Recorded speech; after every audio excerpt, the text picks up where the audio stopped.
Lucy, what have you got to say for yourself? Girlfriends, I'm your vitamin girl. Are you tired? Never mind. Never mind. America loved Lucy and Ricky's perfect marriage on screen. But behind the cameras, Desi Arnaz was living a double life that would shock the nation. He was seeing 2 or 3 women every week through Hollywood's underground network. Lucille Ball once slapped his supplier across the face at a party, but the affairs weren't even his darkest secret. There were mob threats, gambling debts, and arrests that nearly destroyed everything. In 1985, at age 68, Desi finally stood up in rehab and said 5 words that changed everything. The truth was uglier than anyone imagined. When Desi Arnaz was born in 1917 in Santiago de Cuba, he wasn't just born into money. He was born into power, privilege, and legacy.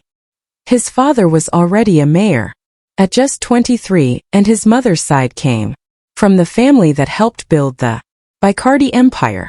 Desi grew up in a mansion with servants, private boats, home on its own island, and more acres of ranch land than a child could even count.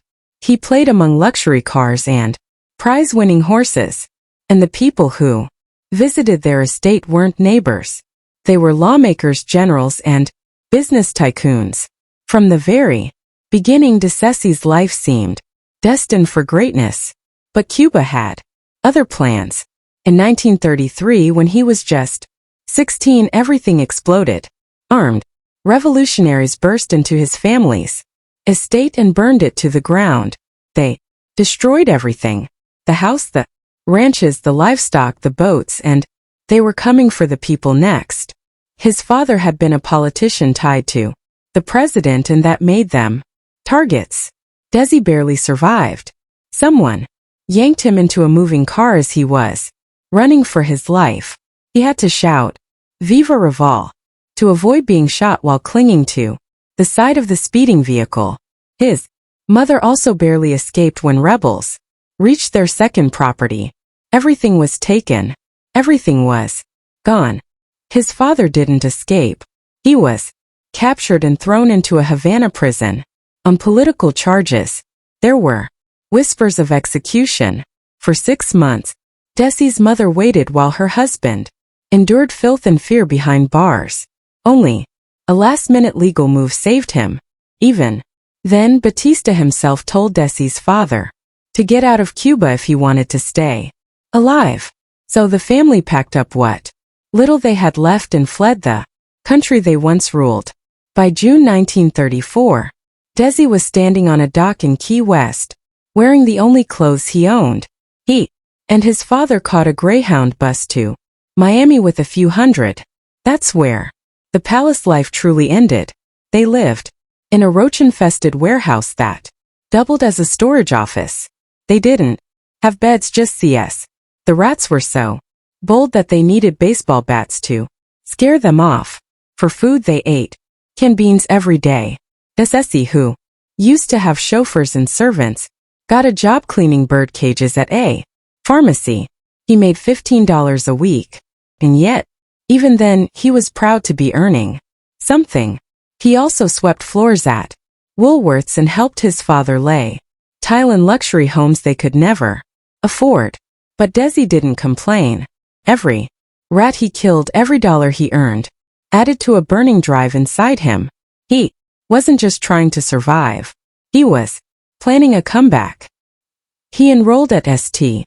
Patrick's Catholic School and took on every odd job he could to cover tuition.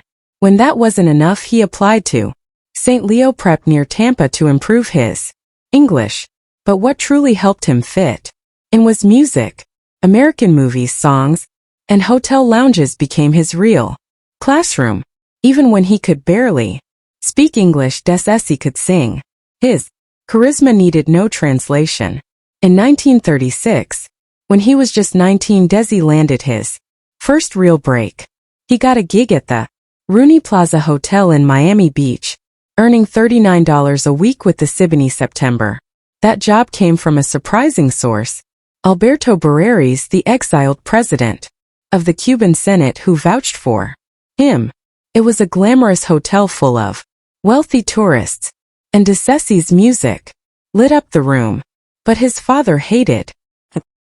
He yelled at him, furious that his son wanted to be a goddamn musician. But Desi pushed back. He told his father that anything was better than scrubbing cages. Slowly he wore him down. Then in 1937 came a brutal career twist.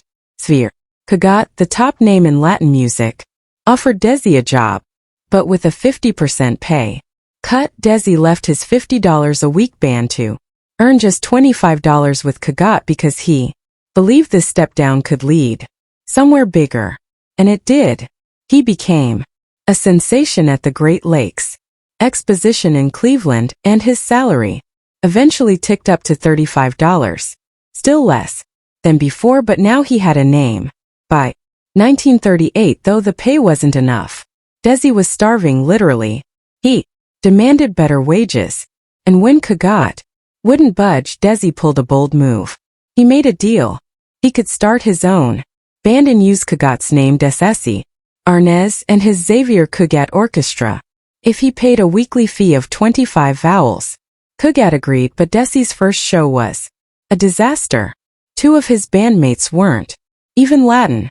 No one knew the music, and the crowd hated it. The club owner didn't mince words. "You are fired." That was terrible. That could have been the end. But in 1939, Desi clawed his way back. He landed a spot at La Conga nightclub in Manhattan. This wasn't just any club. It was right in the middle of the theater district. Desi turned the place into a phenomenon. He introduced the American crowd to the conga line, transforming it from a Cuban tradition into a national craze. The club was packed every night, and the name Desi Arnaz began buzzing across New York. That same year, his electric performances caught the eye of Broadway producers Rogers and Hart.